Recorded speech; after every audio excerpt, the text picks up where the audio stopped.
The morning sun was already getting hot when Jake wiped his dirty hands on an old rag. His small boat repair shop sat right by the water, and he could smell the salt air mixed with engine oil. At 32 years old, Jake had been fixing boats for almost 15 years. He liked working with his hands better than talking to people most days. Jake had learned the hard way that people could let you down, but machines were honest. If something was broken, you could see it. If you fixed it right, it would work. No lies, no broken promises, just simple truth. That's why he spent most of his time alone in his shop, surrounded by boat engines and spare parts. His divorce 2 years ago had left him feeling like a fool. His ex-wife had taken half of everything and moved to the city with her new boyfriend. Jake decided he didn't need all that drama anymore. He had his work, his small house by the marina, and his peace of mind. That was enough. The afternoon was quiet until he heard voices outside. Jake looked up from the engine he was working on and saw 2 young women walking toward his shop. They looked exactly the same, like they were twins. Both had long dark hair and were wearing simple white clothes. There was something different about them, something that made Jake stop what he was doing and really look. They walked in a way that seemed almost like they were floating. Their skin looked perfect, like they had never spent a day in the sun. When they got closer, Jake could see their eyes were the darkest brown he had ever seen, almost black. They looked worried. "Excuse me," one of them said in English that sounded a little strange. She spoke clearly, but there was an accent Jake couldn't place. "Are you the mechanic who fixes boats?" "That's me," Jake said, putting down his wrench. "What can I do for you?" The other twin stepped forward. "My name is Luna, and this is my sister Nova. Our boat broke down in the ocean. The Coast Guard brought us here. They said you might be able to help us." Jake had heard about the Coast Guard tow that morning. Word traveled fast in a small marina town. "What kind of boat is it?" "It's different," Nova said, looking at her. "Sister.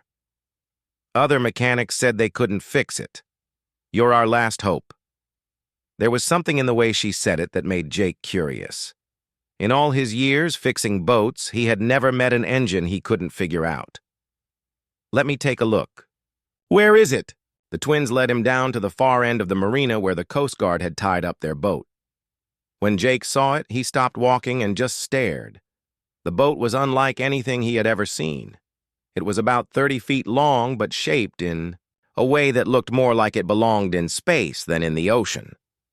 The hull was smooth and white, with no visible joints or seams. It looked like it had been carved from one giant piece of some material Jake didn't recognize. There were no visible bolts, screws, or welds anywhere. The windows were tinted so dark he couldn't see inside. "What in the world is this thing?" Jake asked, walking around the boat slowly. "It's from our homeland," Luna said quietly. "We live on a small island very far from here. Our people build things differently." Jake had traveled to many places when he was younger, working on different kinds of boats. He had fixed everything from old wooden fishing boats to million-dollar yachts, but this was completely new to him. "Can you open the engine compartment?" he asked. Nova pressed her hand against what looked like a solid part of the hull. Suddenly, a section of the boat opened up like it was alive. Jake's mouth fell open. Inside, he could see machinery that looked like it came from the future. The engine wasn't like any marine engine he knew. Instead of the usual big diesel or gas engine, there were smooth metal boxes connected by cables that seemed to glow with a soft blue light. Everything was clean and quiet. There was no smell of oil or gas. "How does this thing work?" Jake asked, leaning in for a closer look. "We don't really know," Nova admitted. "At home, machines fix themselves. We've never had to learn how they work. We just use them." Luna nodded. "When something breaks, we usually just get a new one. But we're so far from home, and this is our only way back to our family." Jake could hear the worry in their voices. Whatever island they came from, it must be really far away if they couldn't just call for help. He looked at the strange engine again. It was like nothing he had ever seen, but that just made it more interesting. "I can't promise anything," Jake said finally.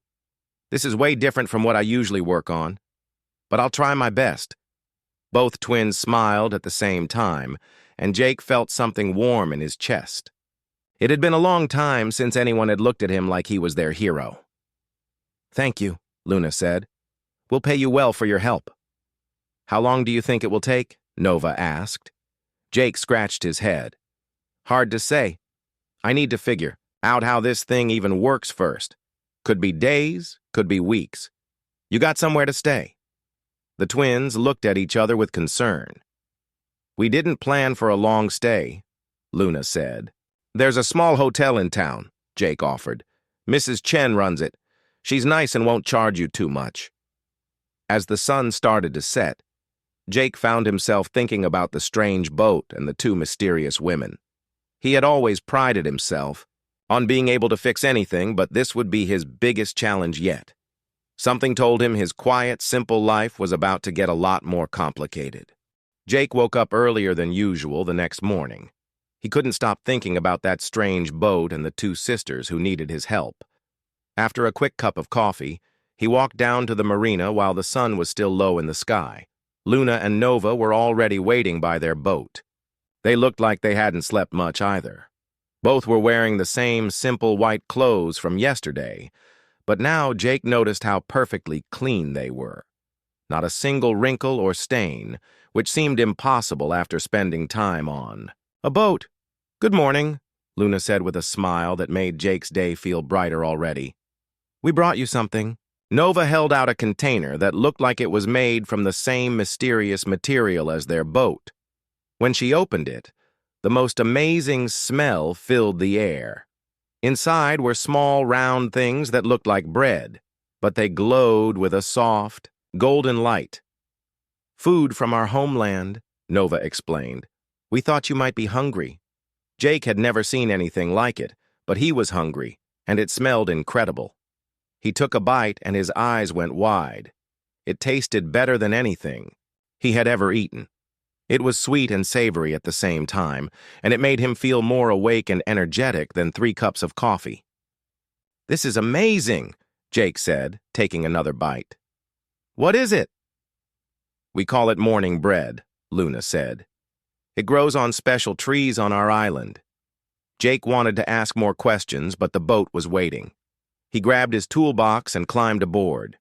When Nova opened the engine compartment again, Jake took a deep breath and got to work. The first thing he did was try to understand what he was looking at. There were no labels or numbers on anything. The metal boxes were smooth and warm to the touch. The glowing cables seemed to pulse with energy like they were alive. "Can you tell me what happened when it broke down?" Jake asked. "We were traveling for many days," Nova said. "Everything was working fine, and then suddenly the boat just stopped moving. The lights went out and we couldn't make it go." "Did you hear any strange noises? Smell anything burning?" Both sisters shook their heads. "It was completely quiet," Luna said. "One moment we were moving, the next we were just floating." Jake nodded and started looking for anything that seemed damaged. In a normal boat engine, he would look for broken belts, leaking fluids, or burned wires. But this engine was like nothing he had ever seen.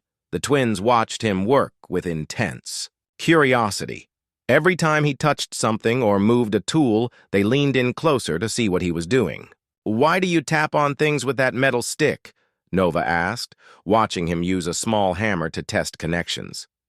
"Sometimes you can hear if something is loose or cracked," Jake explained. "Different sounds tell you different things."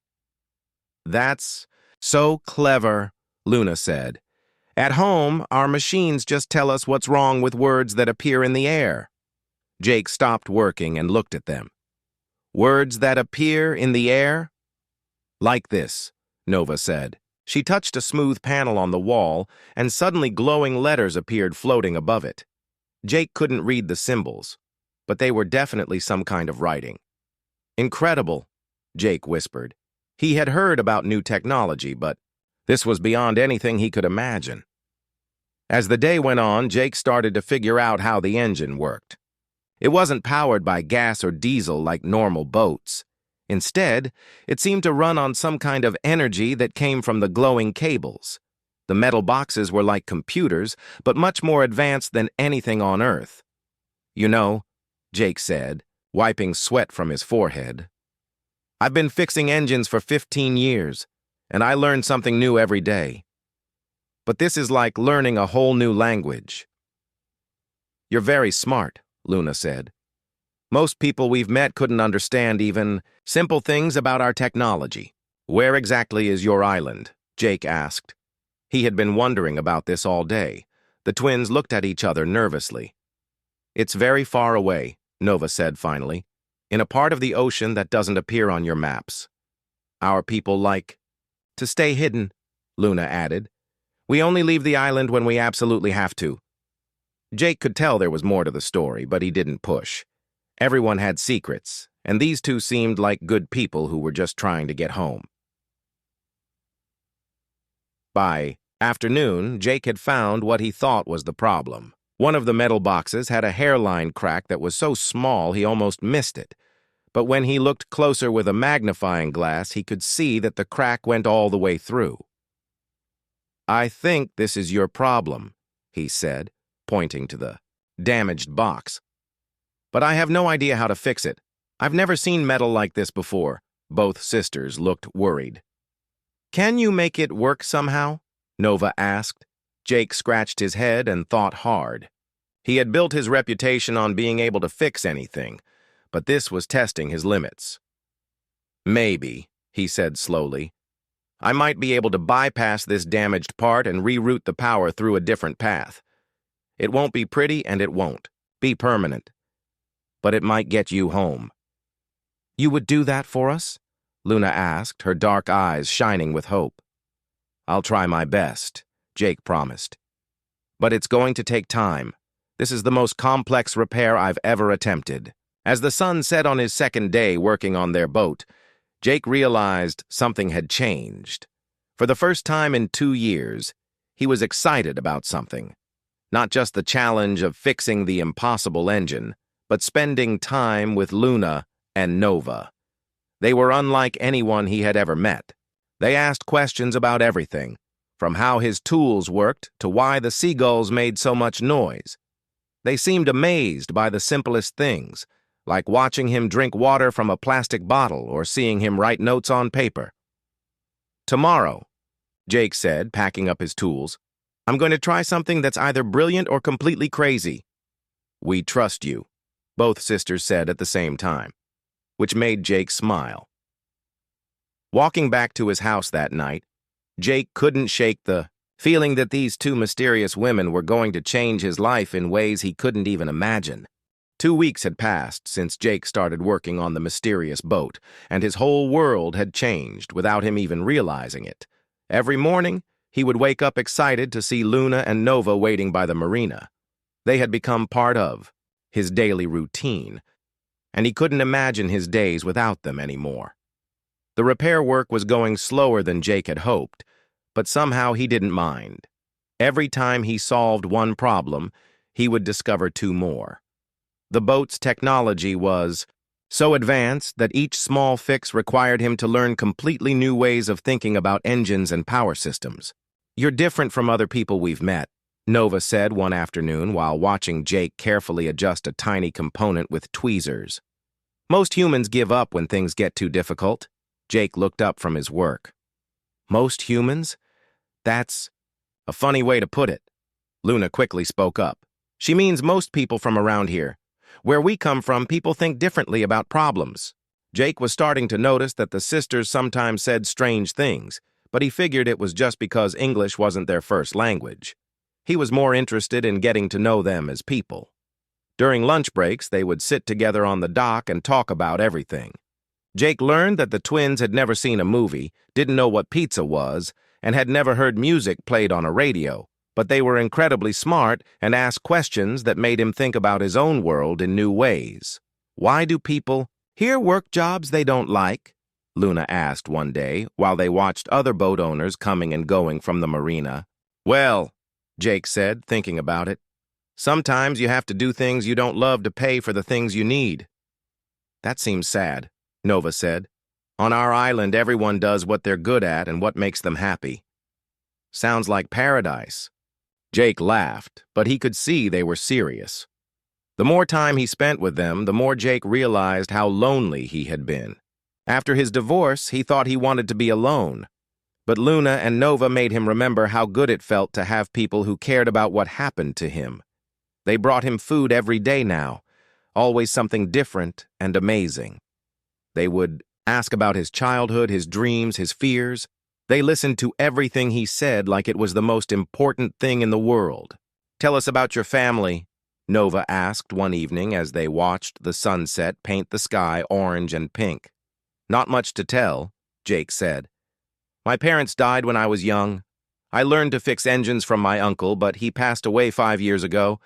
My ex-wife, well, that didn't work out." "You seem lonely," Luna said softly. "Is that why you like to work alone?" Jake had never talked about his feelings with anyone, but something about the twins made him want to be honest. "I guess I got tired of being disappointed by people. Engines don't lie to you or leave you for someone else." Both sisters looked at him with such kind eyes that Jake felt his chest tighten with emotion he hadn't felt in years. "Not all people are the same," Nova said. "Some people stay. Some people care," Luna added. As the days passed, Jake found himself working more carefully, taking longer with each repair. He told himself it was because the technology was so complex. But deep down, he knew the truth. He didn't want Luna and Nova to leave. The twins seemed to feel the same way. They started arriving earlier each morning and staying later each evening. Instead of just watching him work, they began helping in small ways. Nova had incredibly steady hands and could hold tiny parts while Jake soldered connections. Luna had an amazing memory and could remember exactly where every tool belonged. "You're both natural mechanics," Jake told them one day after they had helped him complete a particularly difficult repair. "You learn faster than anyone I've ever taught." "We like learning from you," Luna said with a smile that made Jake's heart skip. "You make everything seem possible," Nova added. One evening, after a particularly good day of progress on the engine, the three of them were sitting on the dock sharing dinner. Jake had brought sandwiches from the local deli, and the twins had contributed more of their amazing island food. "Jake," Luna said quietly, "can we ask you something?" "Sure, anything. What would you say if we told you that when our boat is fixed, we want you to come with us?" Jake nearly choked on his sandwich. "Come with you where?" "To our island," Nova said, her dark eyes serious. "Our people would welcome you. They need someone with your skills and your way of thinking. But more than that," Luna continued, "we need you. These weeks with you have been the happiest time of our lives." Jake stared at them, his mind racing. Leave everything behind? Go to some mysterious island with two women he had known for only 2 weeks? "I don't understand," he said slowly. "You barely know me." "We know enough," Nova said firmly. "We know you're kind and honest, and you never give up on difficult problems. We know you make us laugh and feel safe," Luna added. "We know that when we're with you, everything feels right." Jake looked out over the water, his thoughts spinning. 2 weeks ago, his biggest worry was whether he had enough customers to pay his bills. Now these two incredible women were asking him to completely change his life. "Think about it," Nova said gently. "You don't have to decide right now." But Jake was already thinking about it. He was thinking about how empty his life had felt before they arrived. He was thinking about going back to working alone in his shop after they left. He was thinking about never seeing their smiles again, or hearing their laughter. "Your island," he said finally. "What's it really like?" The twins looked at each other, and Jake could see they were having some kind of silent conversation with their eyes. "It's beautiful," Luna said carefully, "and peaceful, and very different from here." "Different how?" "You would have to see it, to understand." Nova said. "But we promise you would like it, and you would be respected there. Your talents would be appreciated." As they walked back toward town that night, Jake felt like he was standing at the edge of a cliff. Behind him was his safe, predictable life. Ahead was the unknown, but also the possibility of something amazing. For the first time in years, Jake wasn't afraid of taking a risk. Jake couldn't sleep that night. He lay in his bed staring at the ceiling, thinking about what Luna and Nova had asked him. Come with them to their island? Leave everything he had built here? The idea was both terrifying and exciting at the same time. He got up before dawn and walked to the marina. The morning air was cool, and the water was so still it looked like glass. Jake sat on the dock and watched the sun come up, trying to make sense of his feelings. On one hand, he had a good life here. His repair shop was doing well, people respected his work, and he had finally found peace after his divorce. He owned his house, had money in the bank, and knew everyone in town. It was safe and predictable, but on the other hand, he had never felt as alive as he did when he was with the twins. They made him laugh, they challenged his thinking, and they looked at him like he was the most important person in the world. When was the last time anyone had made him feel that special? "You're up early," a voice said behind him. Jake turned and saw Luna walking down the dock toward him. She was wearing a long white dress that seemed to glow in the morning light. Her dark hair was loose around her shoulders, and she looked more beautiful than ever. "Couldn't sleep," Jake admitted. Luna sat down beside him on the dock. "Neither. Could I? Did we upset you last night with our question?" "No, not upset. Just thinking." They sat in comfortable silence for a while, watching the water lap against the boats. Finally, Luna spoke again. "Can I tell you something about our island?" "Please." Luna took a deep breath. "It's not like any place you've ever seen. The technology there is hundreds of years ahead of what you have here. We have machines that can heal any injury, computers that think like people, and energy sources that never run out." Jake listened carefully. "Sounds incredible." "It is. But Jake, with all that amazing technology, do you know what we don't have?" "What?" "Heart. Soul. The human touch that makes things special." Luna looked at him with those deep, dark eyes. "Everything on our island works perfectly, but it's cold. There's no struggle, no challenge, no satisfaction from fixing something. With your own hands." Jake was starting to understand. "That's why you've been so fascinated watching me work." "Exactly. You don't just fix engines, Jake. You understand them. You feel them. You have a connection with your work that our people have lost." Nova appeared at the other end of the dock, walking toward them with her usual graceful steps. "I hoped I'd find you both here," she said, sitting down on Jake's other side. "I was just telling Jake about home," Luna said. Nova nodded. "Jake, our leaders have been watching the progress reports we send them about the repair. They're amazed by what you've accomplished with such simple tools." "You've been sending reports?" Jake asked. "We had to let them know we were safe," Nova explained. "But when we told them about you, about your skills and your approach to problems, they became very interested." Luna continued the story. "They've offered you a position as head of our mechanical systems department. It would mean leading a team of our best engineers and teaching them your methods." "But that's not why we want you to come," Nova added quickly. "The job is wonderful, but we want you there because of who you are, not just what you can do." Jake felt overwhelmed. "This is all happening so fast. 3 weeks ago, I didn't even know you existed. Now you're asking me to change my entire life."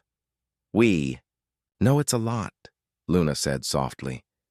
"But Jake," Nova said, "what if we told you that staying with us wouldn't just change your life? What if it could change our entire civilization?"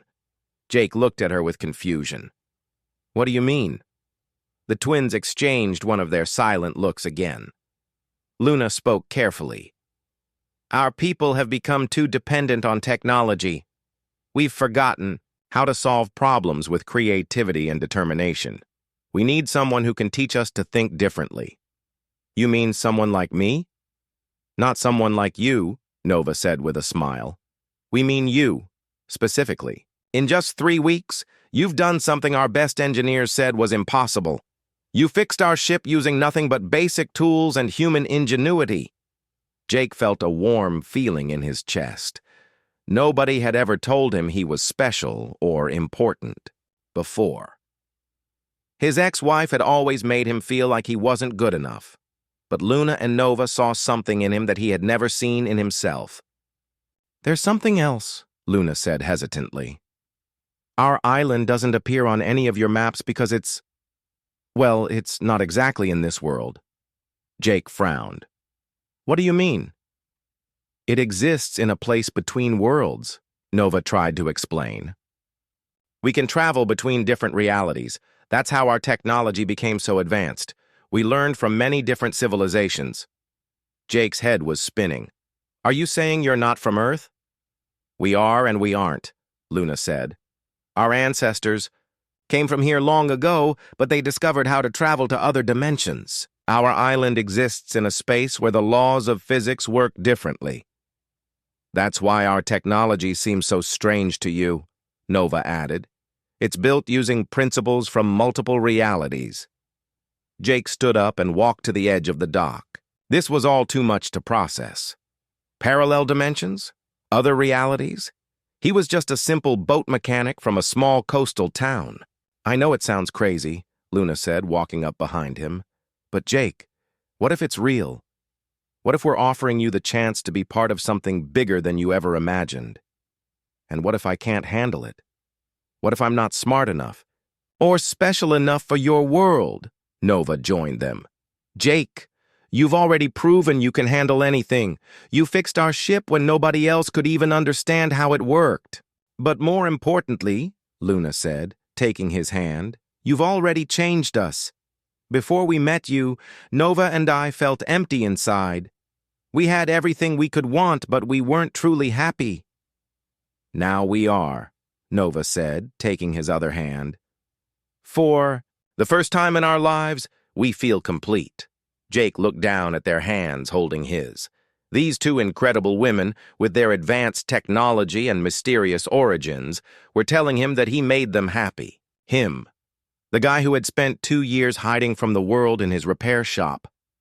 If I said yes, Jake said slowly, would I ever be able to come back here? Yes, Nova said immediately. The journey between worlds is difficult but not impossible. You could visit Earth whenever you wanted. And if I said no? Jake asked. Both twins looked sad, but Luna answered honestly. Then we would respect your decision and leave as soon as our ship is ready. We would never forget you, but we wouldn't make you feel guilty about choosing your own life. Jake looked out over the water at the town where he had lived for so many years. Everything looked the same as it had yesterday, but somehow it all felt different now. The choice ahead of him would determine not just his future, but the kind of person he wanted to be for the rest of his life. I need some time to think, he said finally. Of course, both twins said together. As they walked back toward the boat to continue working on the repairs, Jake realized that no matter what he decided, his old life was already over. Luna and Nova had shown him possibilities he had never dreamed of, and he could never go back to being the lonely man who was content with just fixing engines. The only question now was whether he had the courage to reach for something extraordinary. The morning Jake finished repairing the boat was gray and cloudy. Storm clouds gathered on the horizon, and the wind made the water choppy. It seemed like even the weather knew this was going to be an important day. Jake had made his decision during the night, but he still felt nervous as he walked to the marina. Luna and Nova were already there, standing beside their boat. The repairs were complete, and the strange engine was humming quietly with that blue glow he had come to recognize. Good morning, Luna said, but her smile seemed forced. Both twins looked worried. Morning, Jake replied, setting down his toolbox. "I've got good news. Your boat is ready to go." "Thank you," Nova said quietly. "We can never repay you for what you've done." Jake had run every test he could think of. The jury-rigged repair he had made was holding strong, and all the boat systems were working perfectly. It was the most complex repair job he had ever completed, and he was proud of the work. But as he looked at Luna and Nova, he realized the boat repair had become the least important part of this whole experience. "Before you go," Jake said, "I need to tell you something." Both twins looked at him with those beautiful dark eyes, waiting. 3 weeks ago, I thought I had my life figured out. I was going to stay here, fix boats, keep to myself, and grow old alone. It seemed like a reasonable plan. "Jake," Luna started, but he held up his hand. "Let me finish. You two came into my life like a storm, and you've turned everything upside down. You've made me question everything I thought I knew about the world and about myself." Nova stepped closer. "Did we do something wrong?" "No, you did everything right. That's the problem." Jake ran his hand through his hair. "You've shown me possibilities I never dreamed of. You've made me feel important and valued and loved." Both twins smiled at that word. "But here's the thing," Jake continued. "I keep thinking about what you said about your island needing someone to teach them about the human touch, about solving problems with creativity and determination." "Yes?" Luna asked hopefully. "Well, I realized that maybe I need to learn about that too. Not just the technical stuff, but the human part. And I think I can learn it from you two." Jake took a deep breath and looked directly at both twins. "The answer is yes. I want to come with you." Luna and Nova both gasped at the same time, then threw their arms around him in a huge hug. Jake felt their tears on his neck and realized he was crying too. "Are you sure?" Nova asked, pulling back to look at his face. "I'm terrified," Jake admitted, "but I've never been more sure of anything in my life." "What about your shop, your house, your life here?" Luna asked.